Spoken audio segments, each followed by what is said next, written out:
That's it.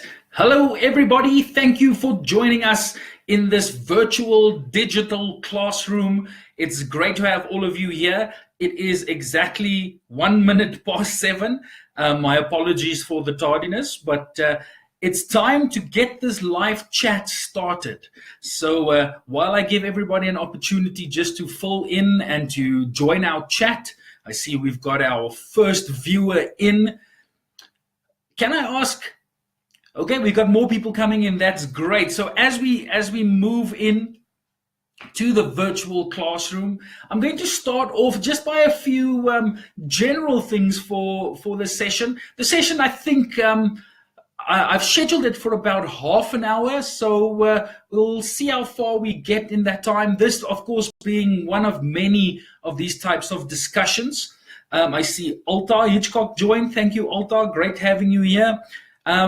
It would be great if people, as they join, just pop a comment and just introduce themselves. Maybe tell us if you're a teacher, whether you're a parent, a learner, maybe even a teacher educator, or even a student teacher. That would be great to see who has joined us. Okay, Alta, great. Linda's also here, one of our regulars. Nice having you, Linda. Thank you very much so far for the 5 of you that are with us. I'm sure this number will grow. I've seen on the different teacher sites and the Facebook groups that there was quite a lot of interest. Can I ask everybody that is here that you please share this on your timeline while we're waiting for other people to join? If you could possibly share this on your own timelines, or maybe for some of you, if you can share it in the other teacher groups so that we can get people into this discussion, because I think all of our discussions are important, but I think this one is pertinent and very important to have. So 2 minutes have passed, so I think we definitely need to get started. Otherwise, like with all the other previous chats, we tend to run out of time. But feel free to comment as we go on. What I'll do is I'm going to start off just sharing my opinions and setting the scene and so forth. But we'll start off with that. And then towards the end, I'm going to ask you to comment. And then I'll go through the comments and we can have a discussion. I don't think I'll spend more than about 5 or maybe 10 minutes. I don't know. I normally talk a lot. So I'm going to try and inhibit myself because I really want to get to the discussion point. What everybody says in the comments section. So, my name is Francois and I am a super teacher. If you don't know what the Super Teacher Initiative is about, it's fine. You can go over to the website. It's www.superteachersolutions.com if you'd like to know more about the Super Teacher Solution initiative. But in general, what it's all about is having discussions like this one. It's getting those individual teachers in the school that really feel that they've got a passion and a conviction for teaching. It's getting them to perform or to live out their passion in such a way that we make a difference in each and every classroom. And then maybe this little fire that you have, that spreads to the rest of your staff and into the school. Because if we make these differences in the classroom, then I think little by little, every single day, it can just get better. So the topic then for this discussion is all about the abuse of teachers. Now, the last month has been crazy in education. Everything from our learners going on about wearing skinny jeans in school or skinny pants. I don't know. We can maybe have that as a discussion for another day, whether uniform is still needed and whether learners should just wear what they want. But that's not the discussion. But we've seen this, I almost want to say, outrage within the communities about abuse in classrooms. You definitely know about the issue that occurred earlier this week with our teacher from, what was it, KwaZulu-Natal, where this teacher absolutely assaulted a learner. From the evidence on the video, it's clear that's assault. That's not even corporal punishment. That's absolute assault. And the teacher has been suspended. We've seen a few other incidents where learners would take out their cameras and they would then record what's happening in the classroom. And many times it goes viral, but it's showing the teacher in a bad light. Now, I'm not making excuses for these teachers. That's very important to remember. We are still the adults in the classroom, and I know it's difficult, but we really need to have self-control. It's difficult out there, but we being the adults, we should definitely be in control as much as possible. But the problem is the incidences where teachers are being abused. That doesn't necessarily get shown or goes viral like the flip side of the coin. So definitely, I think we need to have this discussion so that we can start maybe just going into depth on what is the sources of it. Why do we see an increase of these types of incidences, and then what we can do about it? Because the worst thing that can possibly happen is that teachers become so demotivated that they just want to leave the classroom, never want to teach again. Because what's basically going to happen? We'll be sitting with subpar teachers because we'll need to get teachers from somewhere, and we'll just continue on this downward spiral. But let's not go into that detail for now. What I thought of doing is talking about the different forms of abuse that teachers experience in the classroom, because there's a lot of focus on the physical abuse, and that definitely happens.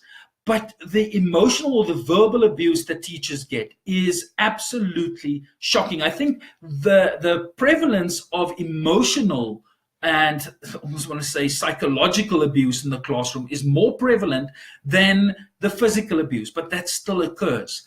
I mean, a lot of us know about the story in one of the teacher groups of one of our fellow teachers being spat on. I'm not sure exactly what happened there, but it's atrocious to think that things like this happen. We've heard of grade 3 learners swearing at teachers, and it's shocking. So those are the different types of abuse. Of course, you can add in the comment section if you think there are other forms of abuse as well. And maybe if you've got examples, if you don't want to necessarily give your side of the story, maybe just share some stories that you've heard of what type of abuse you've seen in the classroom, or maybe even endured, which would not be great. But the issue isn't just that teachers are being abused, it's also who is abusing the teachers. And this is a very wide range of people that are doing the abuse, that are causing the abuse. First of all, the one that everybody knows about is the learners, because we spend so much time with them in the classroom.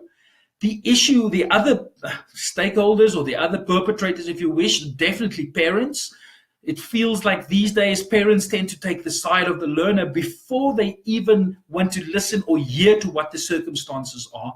And I really think the parents need to start realizing that their child could possibly be the abuser. So that's one aspect. The other one is teachers are taking abuse from colleagues, which is shocking. And then one that is on the rise, and it's not just in education, it's basically in all forms of business, is workplace bullying from your boss. In other words, from the principal. And I've seen so many comments on the teacher groups on Facebook of teachers that are complaining about principals that are bullying them and are not assisting them, especially with discipline problems and with issues such as abuse. So, in my opinion, whether it's verbal or physical abuse in the classroom, that for me is a symptom. And I think trying to treat the symptom is what, if you try and treat the symptom in this case, it's like a short-term solution. And we want the effects to happen immediately. But unfortunately, that's not the case. What happens, or what's needed, is that we need a more long-term solution where everybody buys into the improvement of the education system. So, what is the cause then? And I would like to see in the comment section people trying to deliberate about what the cause of abuse could be. I, of course, have a few ideas, but I'm not going to pollute the thread with my ideas specifically. But getting to the solution now. If we've identified what the symptoms are, we should also then try and look at the solutions, and I'd like to see what the solutions is that we come up with. Okay, so that's my 10-minute mark. I really said that I'm going to limit myself, and I'd like to give everybody the opportunity to comment on everybody else's comments. The nice thing about Facebook Live is that the video remains on the group. So what would be great is after the video, if everybody could go back and engage with everybody else's comments so that we can grow the thread and get some solutions to this problem. That would be excellent. Before I continue, though, I'd just like to throw in a quick plug. You would remember that from the past few weeks, we've run a promotion with the Eduvation Network, and that there was a winner, one of the teachers that entered into the competition. They won a 6-month subscription to the Eduvation Network, to their platform. The winner there was Carla van Sail. So if you are here, Carla, or if anybody that is watching this, if you know Carla, just be sure to send me a message, or I also know that Eduvation will try and contact you, but it would be great to get hold of you so that we can give you your prize. Righty-o. So let's start going through the comments as soon as I can get the scroller working.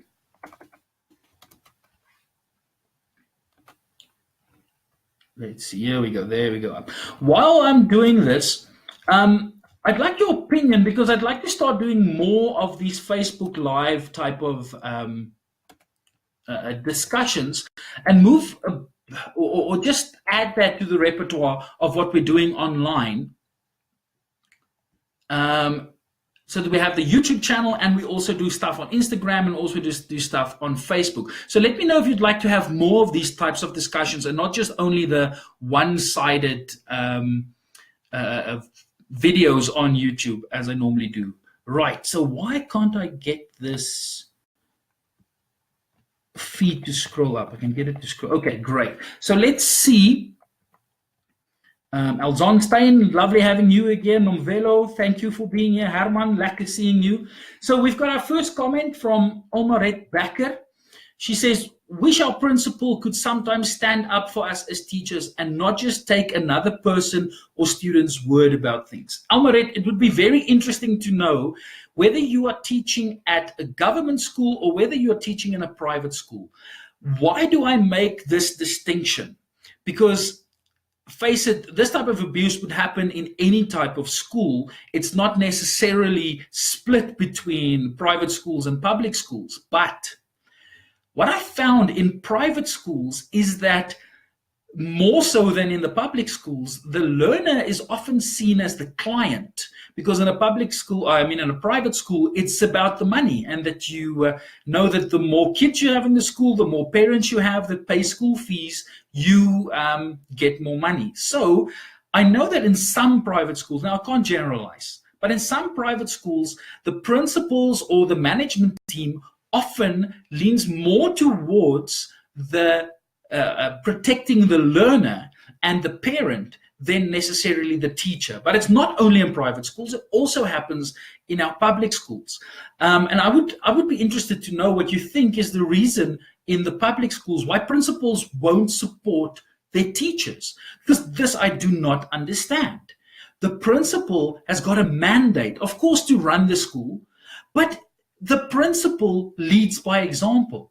The management style of the principal, the way in which they communicate with the teachers, with the parents, with the learners, that plays a big role in the school's culture and the atmosphere in the school. So if the principal doesn't take lead and has this very delicate balancing act, and they don't do it optimally, it could really lead to some disastrous incidences in a classroom.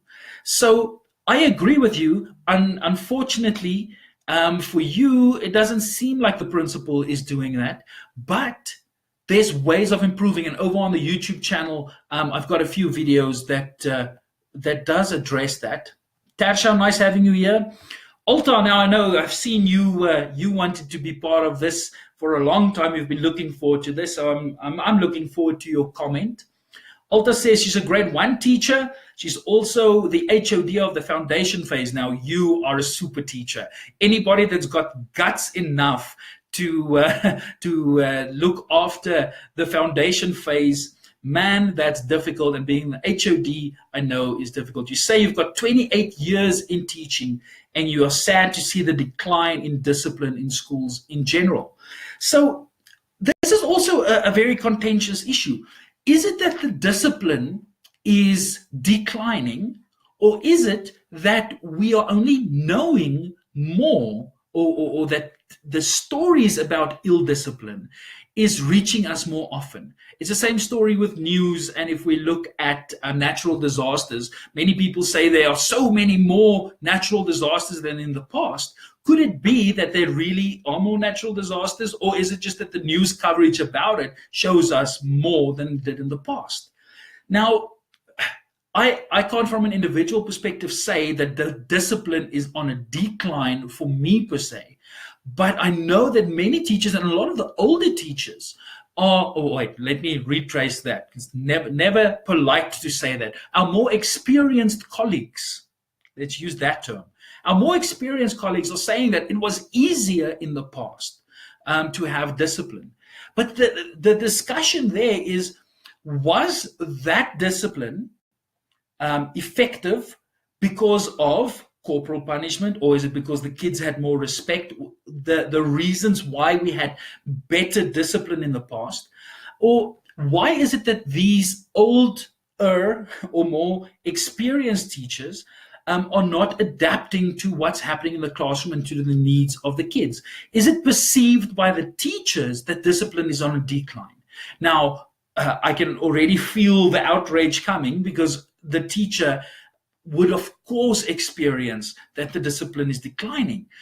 But if we say discipline, what is our notion of discipline? Do we want kids to sit still and shut up in the classroom and just listen to how we talk? Or are we actually improving our pedagogy? Are we improving our PCK that fits to those of the learners? Maybe one of the symptoms or one of the causes of these abuse is that kids are frustrated. Teachers are frustrated, principals are frustrated with the system, and this gradual build-up over time is never conducive to learning. We know generally or traditionally the third term is where everybody gets into everybody's head. It's a long term with a very short break coming, and we get frustrated. So is this frustration and the build-up of this frustration leading to the abuse? Because if that is the case, we should seriously start looking at what causes the frustration. So if you're a teacher and you find that there's some discipline problems and that you're being abused, the first step, of course, is to take introspection, is to look at what it is that you're doing and what you could do better. Now, I'm not blaming the teacher and say it's the teacher's fault, but I think this would be the first step to try and remedy it. Once you've identified where the problem originates, then you can start addressing it. Hey, let's see. Nadine, nice having you here. Nicole, nice having you here. Nadine is saying discipline should start at home. And I almost want to say learning needs to start at home. Everything needs to start at home. What is a school? A school is just a result of its community. And if you break down the community to its most basic I want to say monomer, the building block remains the home. And one of the sad things is that the household structure is in decline. We are seeing more and more broken homes, and with broken, I don't necessarily mean divorced, because you have many divorced households that are actually functional. But you get broken homes where kids don't feel valued, parents don't feel valued, and then they take this from the house and they bring it to school, which adds to the frustration. So empathy from a teacher's side would really go a long way when you get to know the learners. And this is almost like a little mantra on the YouTube channel and on the videos that we do, is that empathy for children. We need to get to know those individuals. Having classrooms with 40, 50, 60 in a classroom, that really makes it difficult. So we've got these challenges. But every single moment that you can spend to get to know a child, So important. Monique, nice having you here again. Honoret, she's saying kids don't have respect anymore. They see discipline as disrespect, which is not the case. They want friends, and that just can't work. Bringing up the whole issue of many teachers trying to be friends with the learners. Now, there's a big difference with being friendly and being friends. What do you say further? Let's see. Old school teachers are having a tough time. Our kids had to fill in forms in school rating us as teachers, and they give one teacher one for every aspect, even if it is incorrect, just because she's strict in her class. It's how learners perceive the teachers. Now, is it fair to have the kids evaluating the teachers? I think so. But having that is the only way of evaluating a teacher is silly. We know that this isn't necessarily the best way of going about it. And if we look at the IQMS system or the other ways of evaluating teachers, which they are also fault with, I can't see that that's going to help in any way. There's, of course, just evaluation of teachers. I want to get back to your issue of respect. And once again, if it doesn't start at home, it's not going to happen in the classroom. Teachers have to work their arms off just to try and get respect back in the classroom. And can we go back to that cliche of earning respect? But that, of course, goes both ways. Hey, Linda, she's saying poor socioeconomic conditions, absent parents, is a shift in rights versus responsibilities. Now, okay, three very important and separate aspects that you're mentioning here. The poor socioeconomic conditions, I mean, that comes from the top. We know what's happening in government, and we see that this is filtering down to the households and to the individuals. Our government is definitely not doing the best to try and get our economy going, but also the other socio-economical issues like poverty and abuse in the household and things like this definitely has an impact. Of course, absent parents, this could be emotionally or actually physically, the parents not being at home and spending time with kids and making them feel valued. And then you say there's a shift in rights versus responsibilities. Now, I've seen this so many times where teachers say kids have too many rights because they've got human rights. But the one aspect is that they don't know. Oh dear, it looks like we had some internet issues. Very interesting when we talk about infrastructure and things like that. Hopefully one day I'll have fiber in our area and things like this won't really affect a broadcast like this. But considering the gremlins, we'll continue for the next 5 minutes or so. I'll just allow some time for people to join in again. Nadine, thank you so much for jumping back. It looks like there was a break in the internet on this side of the country, not a stable enough line. Looks like it. But what I'll definitely do is I'll go back to everybody's comments and I'll add a comment, and it would be great if everybody does that, because now the problem is that the live feed has been cut and I don't have the comments from the previous video, and I don't know whether Facebook has posted that video so that I can go through it. So we'll sort out these types of gremlins, but I do think there is still some space for the discussion. If I can pick up where we left off, what I think it was Linda that said that, about this thing about rights and responsibilities, is that we have to teach learners about their responsibilities also. You can't just have all of your rights all of the time. You can only have some of your rights some of the time, because you need to have a responsibility linked to that. So great seeing everybody joining in again. Thank you so much for that. I'll quickly jump onto my phone and see whether those comments are live, because if they are still there, I'd most likely can get them there. Hopefully it worked. Let's see. Okay, so it shows I'm currently live. That's quite an inception moment from my phone to the But let's see if the other video actually uploaded. I know it's going to take a while. It doesn't look as if it is there. Not at the moment, but let's see if we can find it, because if we can find it still, we can continue. But I see there's a few more other comments coming in, so I'll definitely quickly look onto those. Okay, so I see there's a bunch of comments coming in, so let's just pick it up from there for the next 5 to 10 minutes or so. Salome Helm, I hope I didn't butcher your name there, because I know there are many different ways of pronouncing Salome. What do you think about positive discipline programs and research being done? Yes, yes, yes. This is the answer, I think. The assertive discipline or positive discipline, reinforcement, that is so important. We need to move away from this discourse of war. It's us against them. Because in that case, you are creating divisions. When you change the culture of your classroom, because remember, you might not be able to change the education system or change the school, but you are in charge of your classroom. What you do in your classroom and the culture you create in your classroom is up to you. So I personally think that positive reinforcement and creating a positive vibe and atmosphere in your classroom will go a long way to eliminating instances where there could be abuse.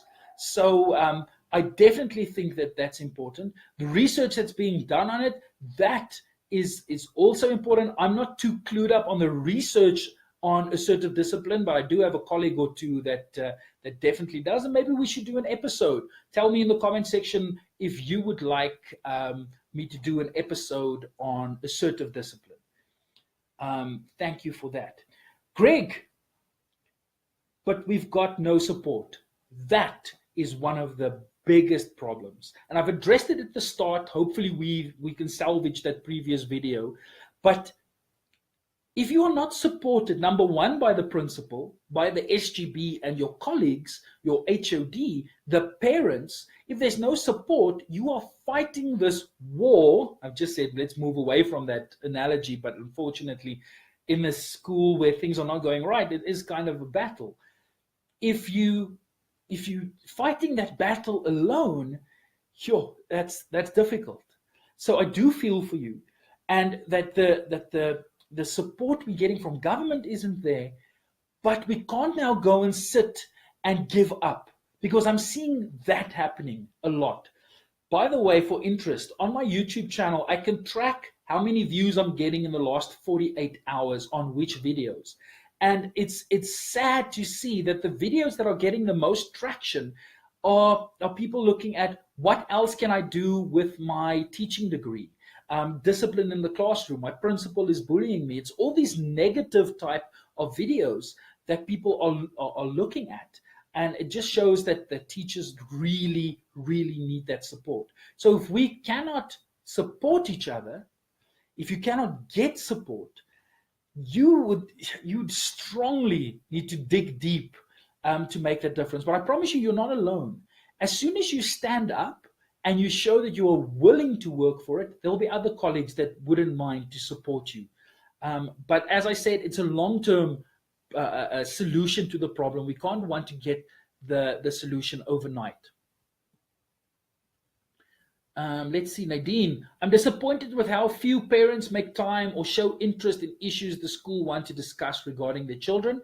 Maybe it's a cry for help from the children to receive attention from the parents. Yes, we've said that, absent parents. But they also, you need to understand that parents need to make a living, because if there's no bread on the table, then what's happening to the children? So many times it's forced that parents are not involved.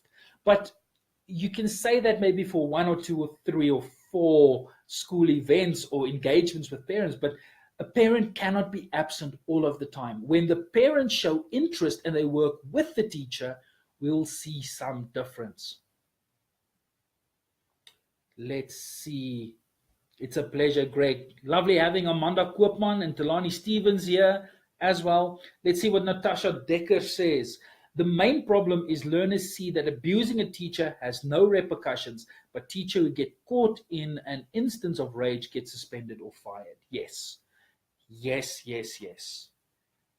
There needs to be repercussions, but not just a slap on the wrist for learners that do abuse teachers. This is such a big remedy that when those instances occur, that the full wrath of the school's code of conduct comes down on this individual.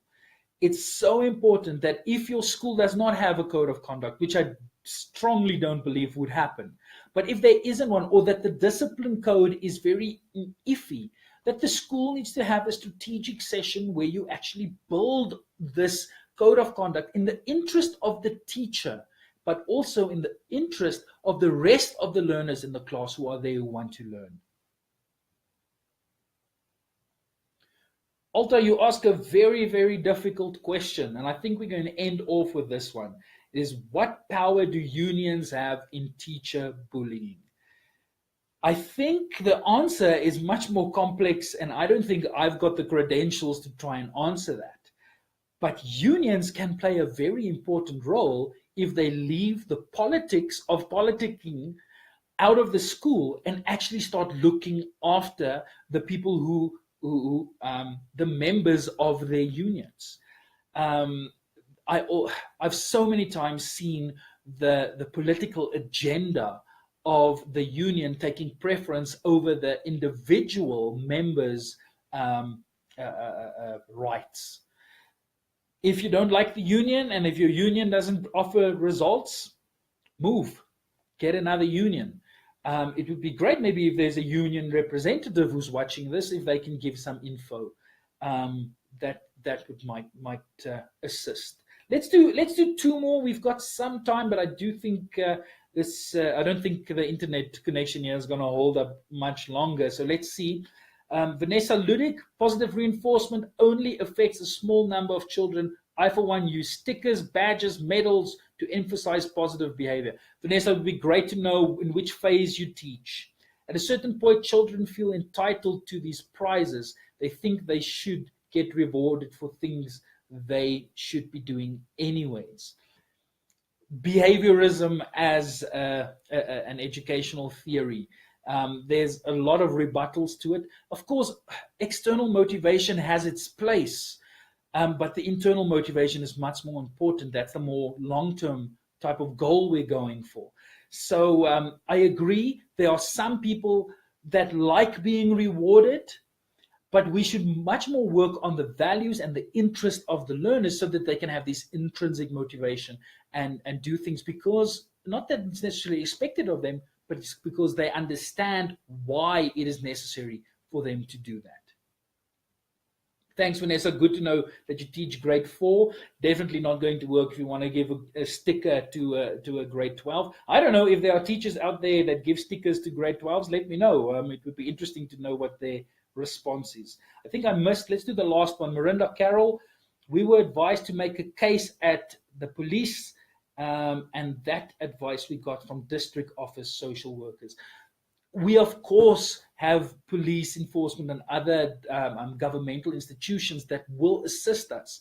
Remember, you also have the school-based managing team or the school-based support team that can assist you, and they, of course, also would be able to help. But how much training do the teachers and the members of these boards, like the school-based management team or support team, how much support or training do they have? Because I do think that with experience, they pick up what can be done. But at the end of the day, it's all about taking hands with one another as super teachers, but also with the community. Fellow teachers, I think we've had a very eventful evening, so I'm going to end it off there for the live chat, but that doesn't mean that we have to stop in the comments. Engaging with each other. By the way, this of course also counts towards your CPTD points. So be sure to also claim for this your comments that you make that can serve as your proof that you've engaged in chats like this. So for that, I'll be signing off soon, but let's keep the conversation going in the comment section. Thank you very much. Before we sign off, my name is Francois, and I am a super teacher. See you next time.